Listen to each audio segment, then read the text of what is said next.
Our next item is one of the first items that the children, the students learn when they start putting steps and music together.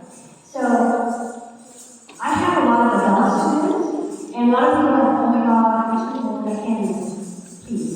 You know, I didn't start dancing until after my kids were born. I was 30 when I started. So there's no age, no bar, okay? So I have my youngest students, my 9-year-olds doing it. I have my, how many of you do? Okay, and I have my mom's doing it too, okay? So please encourage them. It's really hard and it's beautiful.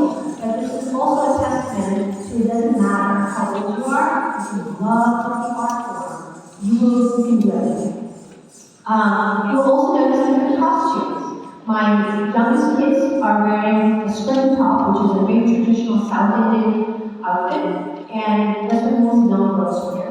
You will also see a couple of ladies wearing a costume like mine, which is a traditional Bharatanatyam costume, usually made from silk, and has a pattern, is designed in a way that it's conducive to dance.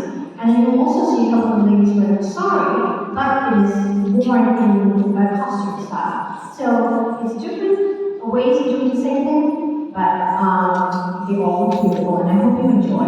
This is called Pushpanjali, which is an offering. So once again, this is a traditional item that has no words as far as like meaning. It is just the sounds of dance. So I hope you enjoy this.